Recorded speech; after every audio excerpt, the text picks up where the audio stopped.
Ang ating daw pong katawan, pwede pong makasurvive ng kahit walang pagkain. Pakisabi po, for 40 days. 40 days. Kaya may mga nagpa-fasting. Sino po dito nagpa-fasting? Nag-aayuno. Di ba? Yung pong nag-rebaptize sa akin si Pastor Jimmy Sulit ng UPC. Yun, pag nag-fasting po yun, mga kapatid, 40 days, 40 nights. Walang kain-kain. Kaya talagang napakapayat. Halos hindi na makapag-preach. May pagkakataon po yun na halos hindi na makapagsalita. Ako na pinagpipreach. Kasi nga fasting po siya for 40 days. Pwede pong mabuhay ang tao na walang pagkain sa loob po ng 40 days. Pakisabi po, pero hindi ka pwedeng mabuhay ng matagal pag wala kang tubig. Pag walang water intake, pwede kang madali po dyan. Amen po. For 5 days po, kung wala pong tubig, pwede po tayong makomatos. No, matinding dehydration po yan. Pakisabi sa katabi mo, pwede kang mamatay. Pwede kang mabawian ng buhay. Kaya, napakahalaga ng tubig. Sino ho dito ang kulang sa tubig? Kulang sa tubig. Ayan, may uminom ng tubig. Yan, napakagaling. Mahusay. Kapag kulang ka sa tubig, ito po ang pwedeng mangyari sa iyo, mga kapatid. Napakadaming negative side effects ang dehydration. Pakisabi po, fatigue. Lagi kang pagod. No? Lagi kang pagod. Pakisabi po, headaches. Masakit ulo mo, baka kulang ka sa tubig. Okay? Pakisabi po, constipation. Ayun. Ang hirap mag-CR. Kulang ka sa tubig. Ano pa po? Skin issues. No, hindi maganda yung balat. Ang daming tumutubo. Kulang yan sa tubig. Napakahirap po ng walang tubig. Kaya sinasabi namin sa inyo, uminom kayo lagi ng tubig. 8 to 10 glasses a day. Amen. Sapagkat mahirap tamaan ng dehydration. Meron pong isang babae sa Biblia, pakisabi po, Samaritan woman. Hindi lang po siya dehydrated, hindi lang po siya nauuhaw sa tubig, kundi uhaw po siya sa pagmamahal. Meron po ba dito uhaw sa pagmamahal? Baka ikaw to. Uhaw sa atensyon, uhaw po siya sa mga totoong kaibigan. Kasi marami siyang kaibigan, pero hindi totoo. Pakihawakan kayong katabi mo, you are a true friend for me. Totoo kang kaibigan. Hindi ka fake, hindi ka nangiiwan. Ito pong babaeng ito, uhaw po siya sa atensyon, uhaw siya sa yung mga totoong kaibigan. At salamat sa Panginoon, lahat ng kauhawan po niya, si Jesus po ang nagpuno. Hawakan mo yung katabi mo, pupunuin ka ng Panginoon. Lahat ng kulang sa iyo, saan kaya siya kulang? Kulang sa pangunawa. Hindi pag-iisip ha, hindi pag-iisip, pangunawa. Kulang sa pangunawa. Ano man ang kulang sa iyo, pupunuan niya ng Panginoon. Palakpakan po natin ang Panginoon. Yan ang ating panalangin sa araw nito. Makakaupo na po tayo sa presensya ng Panginoon. Babasahin po natin ang John chapter 4, verse 7 hanggang 19. Medyo mahaba po ito, pero babasahin po natin ng mabilis. Bigyan nyo lang po ako ng 20 minutes sa ating pong homily. Ang sabi po ng salita ng Diyos, verse 7, a woman of Samaria came to draw water. Jesus said to her, will you give me a drink? Meron daw pong isang babae, pakisabi po, nag-iigib. Saan po siya nag-iigib? Pakisabi po, sa balon. So, merong isang babae, nag-iigib sa balon, at ang sabi ng ating Panginoon, pwede bang makahingi ng maiinom? pwede bang makainom? Okay? Ano po ang sabi po? Verse 8, His disciples had gone into the town to buy food. Si Jesus, nag-iisa. Itong babaeng ito, nag-iigib, walang kasama. At ang sabi po ng salita ng Panginoon, Jesus answered her, if you knew the gift of God, and you would have asked Him, and He would have given you living water. Sabi ng Panginoon, kung kilala mo ako, kung kilala mo lang yung kayang gawin ng Diyos, kung alam mo lang yung kayang gawin ng Diyos, ikaw ang manghihingi ng tubig sa akin. At bibigyan kita ng tubig ng buhay. Pagkasabi po, living water. Come on, say it, living water. Kung kilala mo lang si Jesus, sabi niya, kung kilala mo lang ako, ikaw ang manghihingi ng tubig ng buhay sa akin. Now, next verse. Sabi po ng babae, are you greater than our father Jacob? Gave us the well and drank from it himself, and did also his sons and his livestock. Higit ka ba sa aming ninuno na si Abraham, si Jacob, si Isaac? At ang sabi ng Panginoon, Jesus answered, everyone who drinks this water will be thirsty again. But whoever drinks the water I give them will never thirst. Indeed, the water I give them will become in them a spring of water welling up to eternal life. Mga kapatid, sabi, lahat ng nagigib ng tubig dito, pag uminom, mauuhaw ulit. Pero yung ibinibigay kong tubig, pag nasa iyo ito, pakisabi po, living water. Pag nasa iyo ito, hindi ka na mauuhaw. Hindi ka na maghahanap sa iba. Pakisabi po, hallelujah. The woman said to him, Sir! Pakisabi po, Sir! Give me this water so that I won't get thirsty and have to keep coming here to draw water. Jesus told her, ang sabi ng Panginoon, go call your husband and come back. Okay, sige. Tawagin mo yung asawa mo.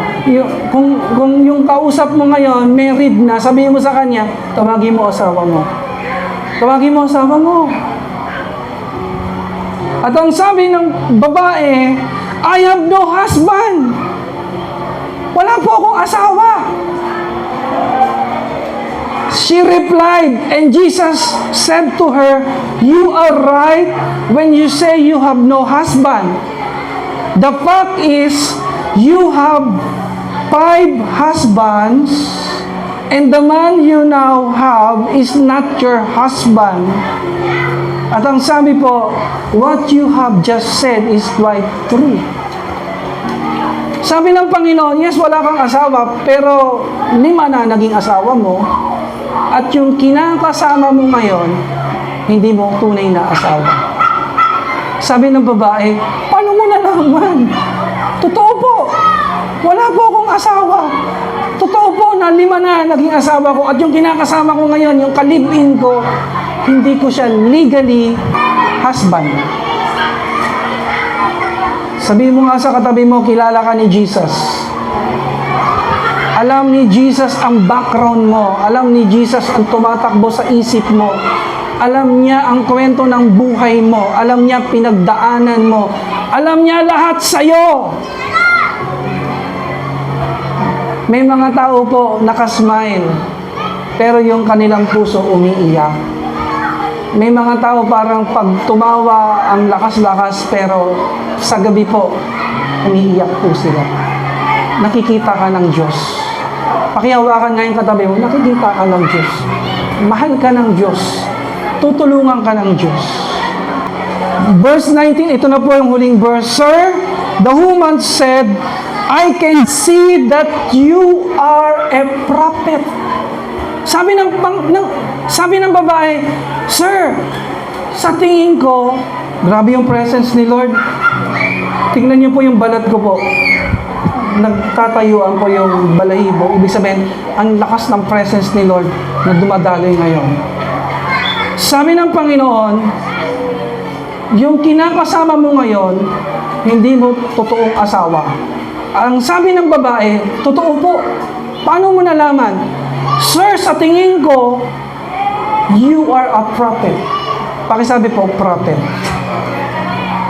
Pagpalain po ng Diyos ang kanya pong mga salita. As we end, what can we learn from this passage? Unang-una po, ang pwede nating matutunan, ang babaeng ito, she was alone. Pakisabi po, alone. Ang pag-iigib, ang schedule ng pag-iigib sa well, pakisabi po, morning, every morning, pakisabi po, sa hapon. Yan yung schedule ng pag-iigib. Anong oras nag-igib ang babaeng ito? Nag-igib po siya sa katanghaliang tapat. Yung walang tao.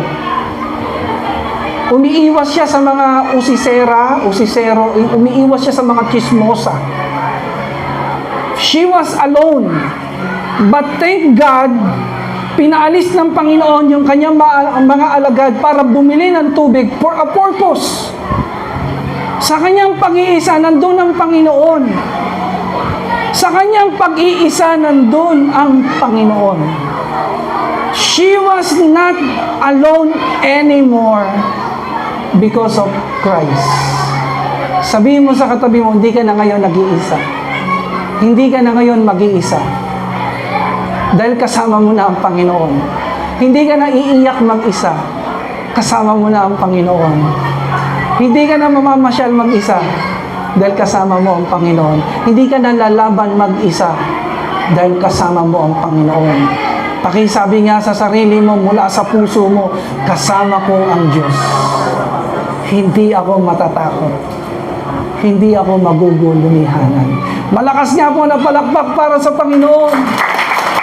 He is with us. Yung pinakamalakas. He is for us.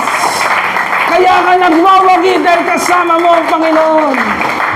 Kaya ka nagtatagumpay dahil kasama mo ang Panginoon. And ang reason kung bakit tayo talo, ang reason bakit tayo defeated, ang reason kung bakit ang pangit ng buhay natin dahil wala ang Panginoon sa atin. Before we are alone, but now we are not alone because of Christ. Amen?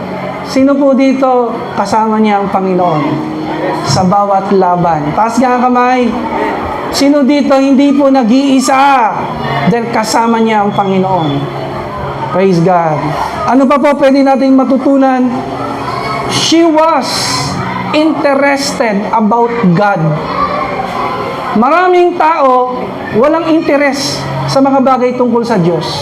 Yayain mo sa prayer meeting, yayain mo sa Bible study, ayaw po ng ganito. Pero yayain mo sa kainan, yayain mo sa inuman, mas mabilis pa sa alas 4. Pero salamat sa Diyos, dahil ang mga tao na nandito ngayon, may interes para sa Panginoon. Amen. Pakipasalamatan ngayong katabi mo, sabihin mo sa Kanya salamat. Thank you for coming. Thank you that you are here. Salamat nandito ka at nakikita ko na may interest ka para sa Diyos. Next po, ang babaeng ito ay mapagbigay. Ang kanya pong kamay ay bukas palad. She was generous. Nangingi ang Panginoon ng tubig. Willing siyang magbigay. Sino dito gusto siyang pagpalain ng Diyos? Taas mo yung kamay mo na nakaganito. Dati ang buhay mo, sarado ang palad. Pero dahil sa Panginoon, bukas palad ka nagbibigay. At dahil ang mga kamay na yan ay bukas palad, lalo po yung pagpapalain ng Diyos. Palakpakan natin ang Panginoon. Yes! This lady was so generous. Lahat ng meron siya, pwede niyang ibigay. Pwede niyang i-share. Salamat sa Diyos sa mga kapatiran natin na napaka-generous para sa gawain ng Diyos, para sa lingkod ng Diyos, kaya lalo silang pinagpapala. Ano pa po? Ang babaeng ito, hindi po nawawala ng pag-asa. She doesn't lose hope. Hindi po siya nawawala ng pag-asa. Bakit po? Pansinin niyo po. 5 na po ang naging asawa niya. At yung kinakasama niya, hindi niya pa tunay na asawa. Hindi sinabi ng Bible kung anong dahilan. Kaya wag natin siyang i-judge na masamang babae siya. Maaring namatay yung una niyang asawa. Pagkatapos yung pangalawa, namatay ulit. Parang yung sa story ni Ay na palabas, lahat na napapangasawa na mamatay. At maaaring itong pang-anim, maaaring ito ay yung kanyang boyfriend at hindi pa sila ikinakasal. Amen? Maaaring, hindi natin alam maaaring niloko siya ng ilang beses. Maaaring iniwanan siya ng ilang beses, pero hindi siya nawawalan ng pag-asa. Nananalangin siya na someday, somehow, matatagpuan ko rin ang tunay na pagmamahal. Pero ang nakikita ko dito, yung tunay na pagmamahal, hindi niya nakita sa kanyang mga naging boyfriend. Nakita niya ang tunay na pagmamahal sa ating Panginoong Yesus. Pakisabi nga sa katabi, mahal ka ni Jesus. Ang pagmamahal niya ay totoo. Hindi kanya lolokohin. Hindi kanya iiwan. Palakpakan po natin ang Panginoon. Kaya huwag kang mawawala ng pag-asa, kapatid. Hindi ibig sabihin na bigo ka dati, lagi kang bigo. Sino po dito na bigo na dati? Huwag ka na magtaas. Hindi ibig sabihin na bigo ka, na failed ka, lagi ka ng failed. Hindi po. Sumubok ka lang ng sumubok. Baka sa susunod, magtatagumpay ka na. Amen. Subok lang ng subok. Huwag kang mawawala ng pag-asa. Huwag mong sabihin na, niloko ako, lahat na lang lolokohin ako. Huwag ganyan. Sabi mo, wag. No, hindi lahat ng tao manloloko sa'yo. Hindi lahat. Hindi lahat iiwan ka. Hindi lahat. Mabait ang Diyos sa'yo. Hindi kanya pababayaan. Ano pa po pwede nating matutunan dito? She recognized Jesus Christ. At ang kagandahan po dito, nade-develop yung kanyang pagkakilala sa Panginoon. Pakisabi po, Sir. 3 beses niyang tinawag si Jesus Christ na Sir. Ibig sabihin, tinitignan niya ang Panginoon na ordinary man. Ordinaryong tao. Pagkatapos, dito sa verse 19, pakisabi po, prophet. Mula sa tao, mula sa pagkilala kay Jesus bilang tao, nag-level up. Kinilala niya si Jesus Christ bilang prophet. Sino po dito kilala niya si Jesus Christ as prophet? Totoo po, si Jesus Christ, He is the greatest prophet of all. Amen. May mga kapatid po tayo nakikinig na Muslim dito, Islam. They believe that Jesus Christ is the prophet. Pero the Bible tells us that He is not just a prophet, but He is the greatest prophet of all. Dahil lahat ng sinasabi niya, nangyayari. Lahat ng sinasabi niya, may kapangyarihan ng Diyos na lumalabas. Siya'y nagpapagaling, bumubuhay ng patay, nagpapatawad, tumatanggap sa lahat. Pero hindi po siya nanatiling prophet ang tingin niya kay Jesus.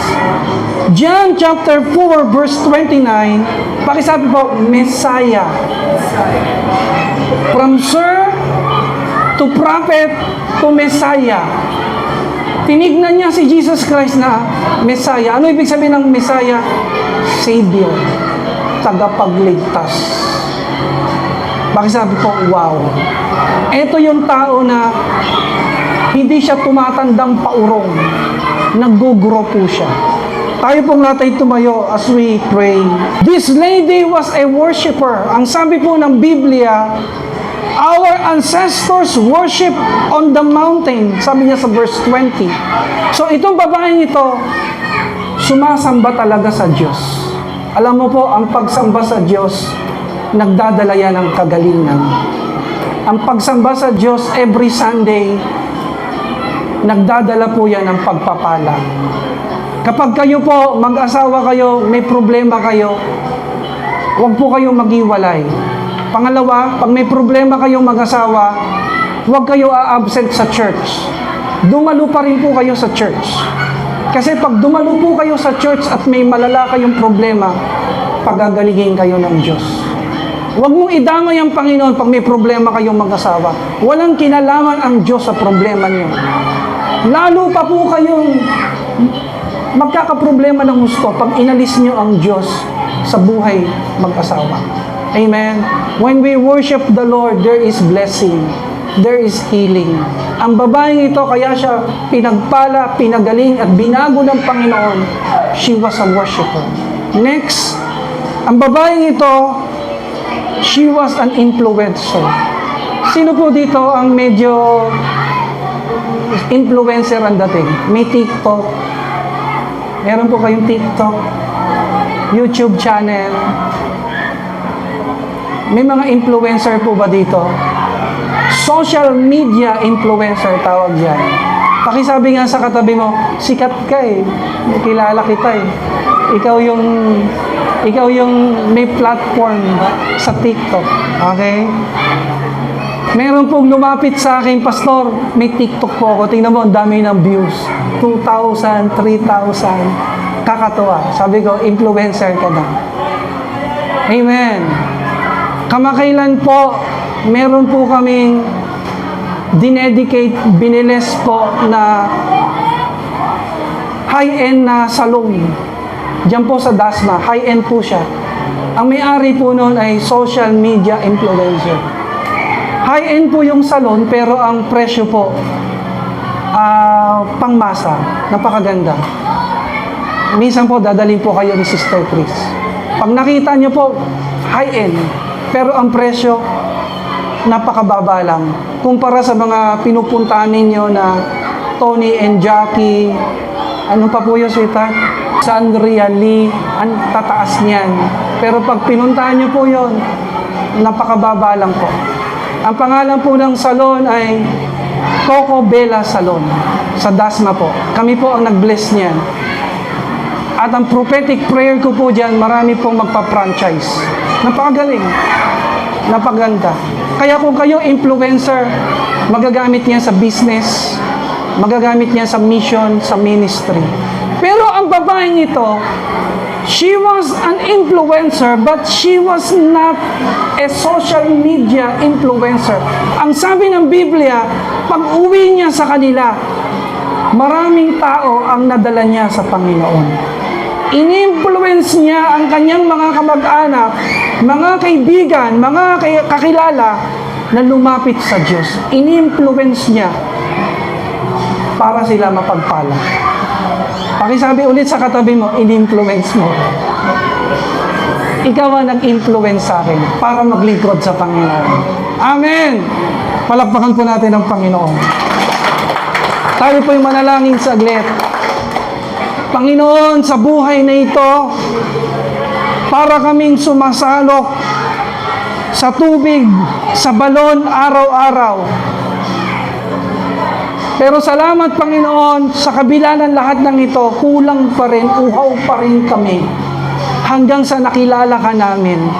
Ikaw, Panginoon, ang tubig ng buhay. Lord Jesus, you are the living water na nananahan sa aming mga buhay ngayon. At dahil nasa amin ka ngayon, hindi na kami maghahanap ng iba. Noong araw, Panginoon, para maging masaya kami, hinahanap namin ito sa barkada, sa tropa, sa bisyo, at kung saan-saan pa mga gawaing sanlibutan. Pero kami bigo, uhaw pa rin.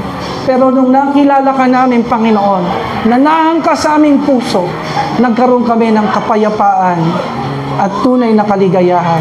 Kaya Lord, sa pag-uwi po namin, katulad, Panginoon, ng babaeng Samaritanang ito, matapos niya ma-encounter si Jesus, magkaroon ng living water sa buhay niya. Pag uwi niya, ibinahagi niya ito sa kaniyang mga kamag-anak at mga kaibigan. Lord, sa aming pag-uwi, pwede po ba natin itaas ang ating mga kamay?